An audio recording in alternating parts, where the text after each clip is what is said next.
Oke, Assalamualaikum warahmatullahi wabarakatuh. Nah, karena minggu ini kita libur, tapi saya ada utang menjelaskan pembahasan tugas tentang definisi probabilitas, makanya tugas definisi probabilitas pembahasannya saya pakai rekaman aja ya, gitu. Oke, langsung kita mulai aja ya pembahasan dari tugas definisi probabilitas. Saya share screen. Oke, langsung kita mulai. Oh, sorry. Ada 8 soal, kalau nggak salah ya. Ini nomor 1. Sebenarnya nggak terlalu sulit ya.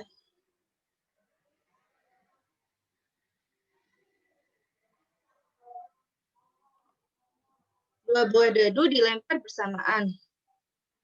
Jika X merupakan luaran dari dadu 1 dan Y merupakan luaran dari dadu 2, deskripsikan sampel size-nya dengan mengurutkan seluruh titik sampel. Jadi, sebenarnya ini gampang. Tinggal kalian 1, 2, 1, 3, 1, 4, 1, 5, dan seterusnya sampai 6,6. Jadi titik sampelnya adalah kalau ini, dadu pertama yang keluar angka 1, dadu kedua yang keluar angka 1. Ini dadu pertama angka 1, dadu kedua angka 2. Dan seterusnya sampai dadu pertama adalah angka 6, dan dadu kedua juga angka 6. Jadi total dari titik sampelnya ada 36 titik sampel. Seperti itu. Nah, deskripsikan sampel size-nya dengan menggunakan diagram pohon. Berarti kan tinggal gini ya, kalian gambar aja. Ada 6 cabang. 6 cabang ini menandakan kemungkinan keluarnya angka pada dadu pertama. Lalu dia bercabang lagi nih, bercabang 6. Ini adalah kemungkinan keluarnya dadu kedua. Begitu juga ini, bercabang 6. Ini juga bercabang 6. Ini bercabang 6. Ini juga bercabang 6. Dan ini juga bercabang 6. Ini bentuk dari diagram pohon. Seperti itu. Ini A, ini B, kita masuk ke C. Sebutkan titik sampel pada event A yang memiliki jumlah angka dadu lebih dari 8. Nah, berarti kalau angka dadu pertama dan kedua itu dijumlahkan, itu jadi 8. Nah, ini gampang sih, kalian bisa dari sini. 1, 2, 3, 4, 5, 6. Ini paling mudah sih menurut saya. Itu dia berapa? Memiliki jumlah angka dadu lebih dari 8. 1-1? Enggak. 1-2? Enggak. 1-3? Enggak. 1-4? 1-5? 1-6? Enggak.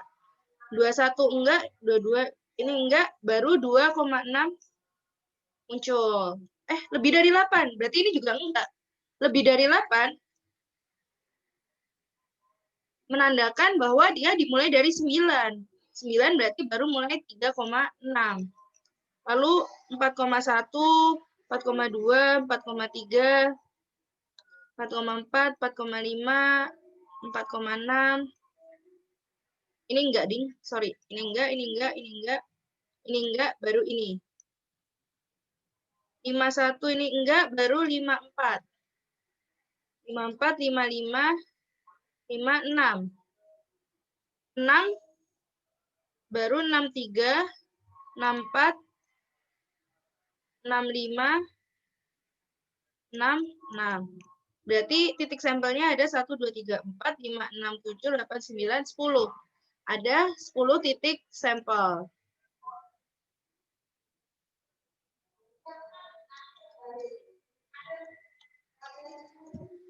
Nah, sebentar.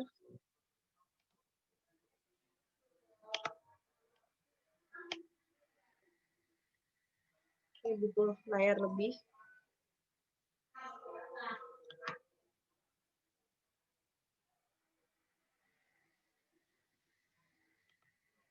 Sebutkan titik sampel pada event B yang mengeluarkan angka pada dadu kedua lebih dari sama dengan 4. Nah, angka dadu kedua lebih dari sama dengan 4. Jadi misal ini dadu pertama, ini dadu kedua. 1, 2, 3, 4, 5, 6. Jadi berapapun angka dadu pertama, yang penting dadu keduanya sama dengan 4. Maka dimulai dari sini, 1,4, 1,2, 2,4, 3,4, 4,4, 5,4, 6,4. 1,5, 2,5, 3,5, 4,5, 5,5, 6,5. Lalu 1,6, 2,6, 3,6, 4,6, 5,6, 6,6. Jadi total titik sampelnya ada 18. Gitu. Mudah kan? Lalu sebutkan titik sampel pada A irisan B dan sebutkan titik sampel pada A gabungan B. Jadi irisan antara ini dan ini. PA, ini yang E ya. PA irisan B, berarti yang sama antara ini dan ini. Yang sama ada di 4,5, 4,6.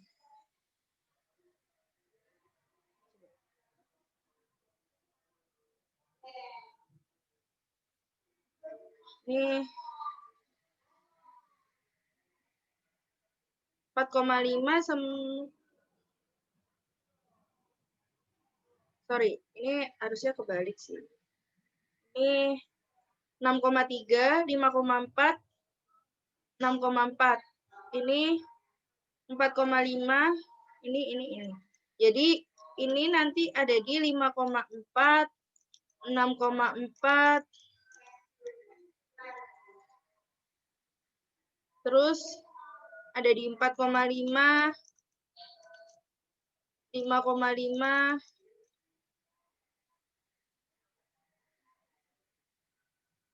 ada di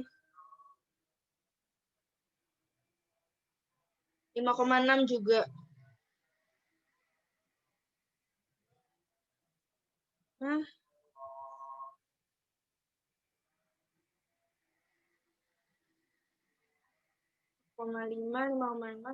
6,5 juga ada. Yang ini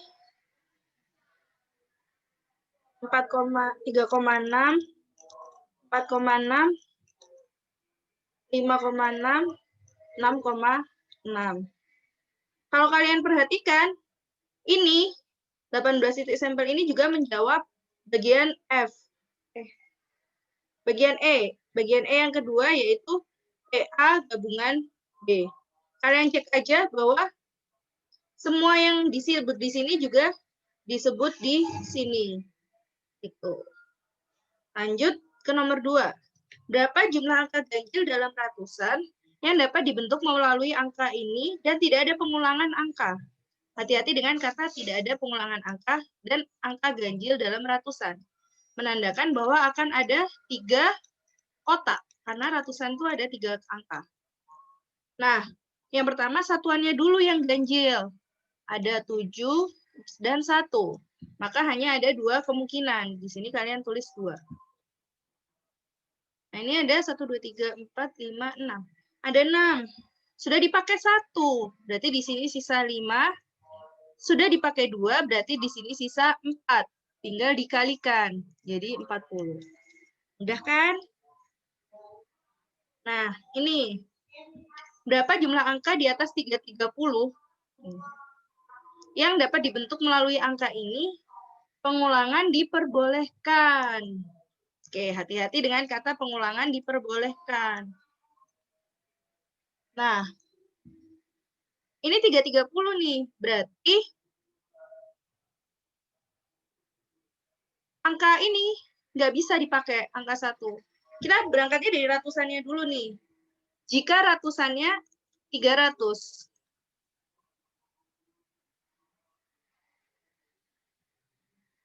Adalah 300 Maka ini kan udah pasti satu nih, satu kemungkinan aja, yaitu 300 aja. Nah, di puluhan cuman bisa 5, 6, 9, 4, 8, 7. 3, 5, 6, 9, 4, 8, 7. Satu nggak bisa. Kenapa? Kalau sampai ada satu di sini, maka 300, misal 313, 313. Maka dia di bawah 330. Ingat. Maka di tengah ini, kemungkinannya hanya 1, 2, 3, 4, 5, 6, 7.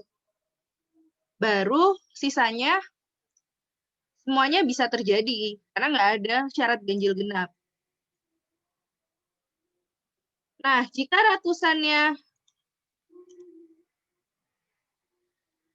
lebih dari 400, maka 1 dan 3 tidak diikutkan dalam sini. Sisa kemungkinan 5, 6, 9, 4, 8, 7. 6. Di sini bebas mau angka berapapun. Di sini juga bebas mau angka berapapun. Maka 64 kali 6. 384. Nah, di sini kalian tambahkan. Tambah 5. Jadi 440. Jadi kalian harus berhati-hati ya, benar-benar dianalisa dulu nih soalnya seperti apa.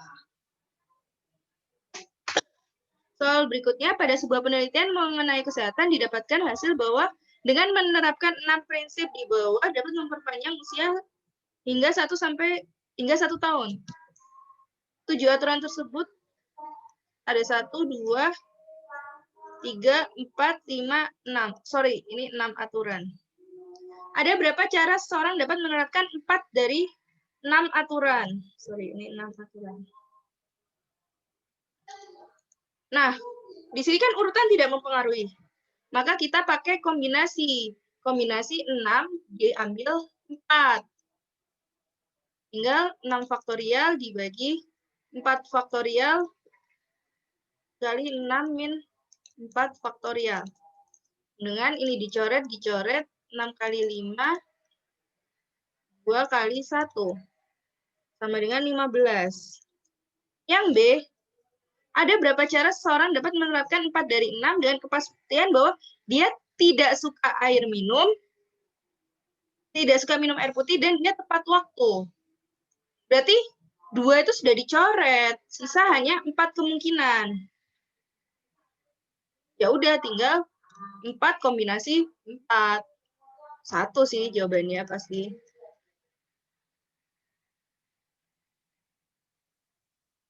Dan coret, jawabannya pasti 1. Hanya ada satu cara, yaitu dia nggak ngerokok. Oh, sorry. Dia tidak, ini maksudnya dan tidak tepat waktu. Tidur tidak tepat waktu. Sorry. Jadi dia pasti harus nggak ngerokok, dia olahraga, nggak minum alkohol, dan nggak ngemil. Oke, lanjut. Berapa banyak kata yang bisa terbentuk dari teknik industri? Ini kan ada sedikit. Berarti tinggal P permutasinya sama dengan ada berapa nih? 1, 2, 3, 4, 5, 6, 7, 8, 9, 10, 11, 12, 13, 14. 14 faktorial dibagi T. Ada 2. E ada 1. K ada 1. N ada 2. I ada 3.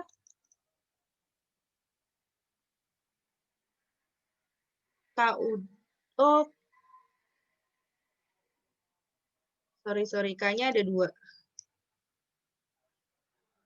D-nya ada 1. U ada 1. S ada 1. R ada 1.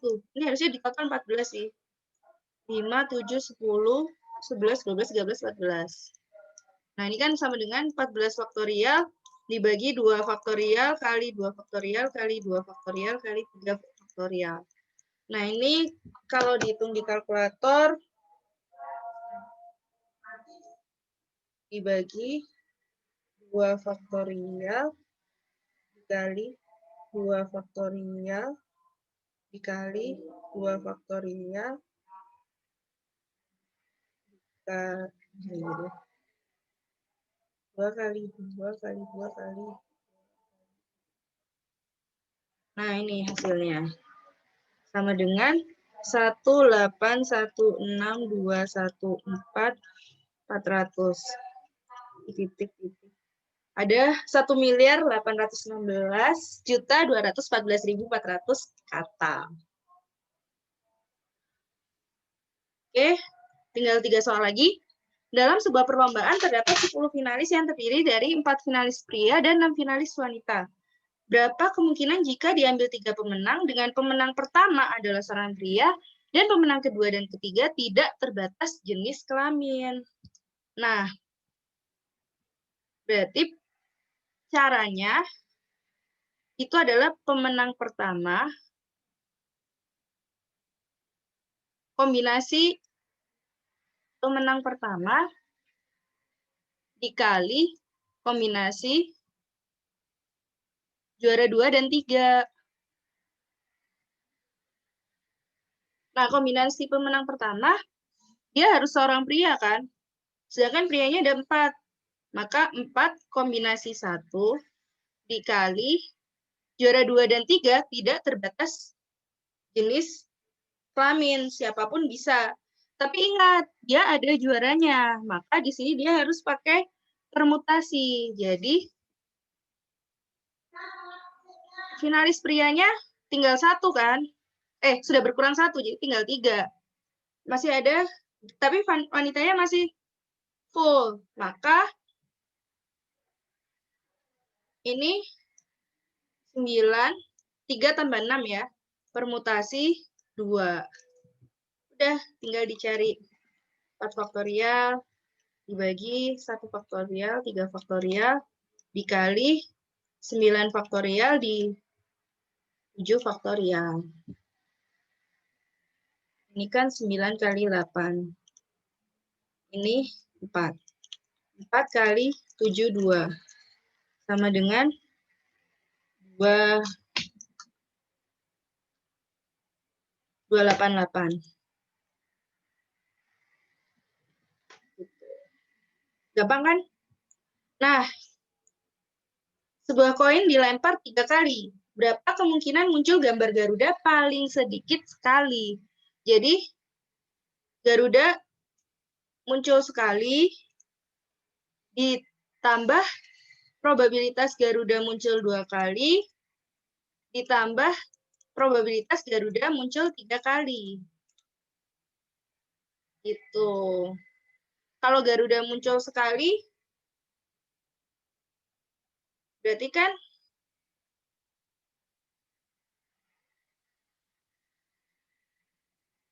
koin dilempar 3 kali. Berarti memang gambar Garuda paling sedikit sekali.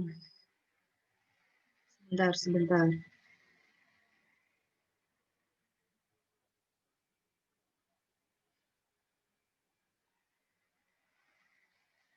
Oh, sorry.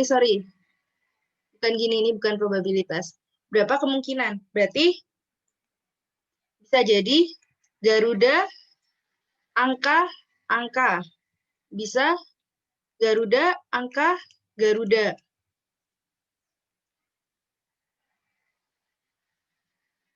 Atau gini aja deh.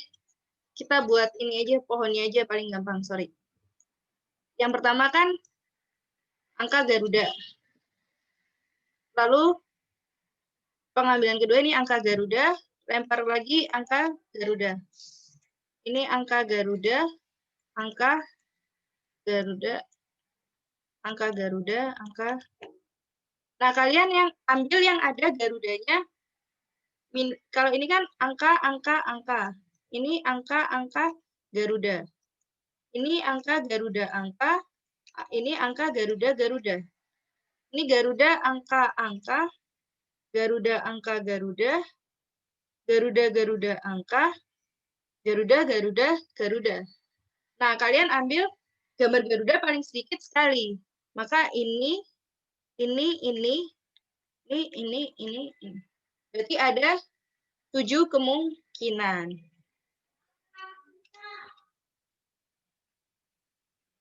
Gitu.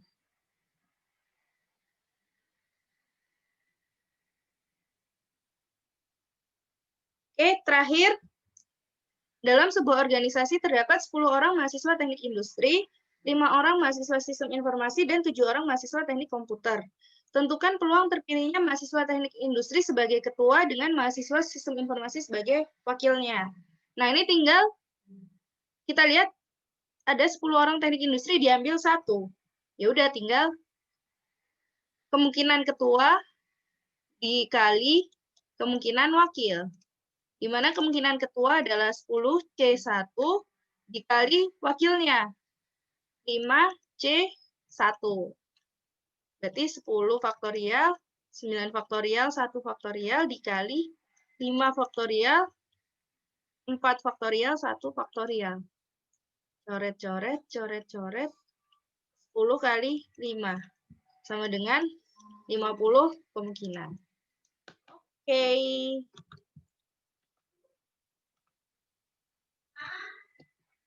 Oke. Sekian untuk pembahasan soal kali ini. Kalau ada pertanyaan lebih lanjut, masih bingung, Bu, gimana ya? Kalian bisa banget buat tanya di grup Telegram. Kalian bisa tanya di grup Telegram. Kita bahas bareng-bareng di grup Telegram. Kalau bisa, saya juga bisa kirimkan voice note-nya. Kalian bisa tonton videonya ini lagi di YouTube. Dan kalau, aduh, di grup Telegram nggak paham, nonton video juga nggak paham, kita bahas nanti di minggu kelima, tanggal 5 November 2011. Seperti itu. Oke? Sekian pembahasan soal kali ini. Terima kasih sudah menonton. Semoga mudah dipahami. Mohon maaf untuk kurang lebihnya, ada salah-salah kata. Terima kasih. Tetap jaga kesehatan dimanapun kalian berada. Assalamualaikum warahmatullahi wabarakatuh. Sarangnya.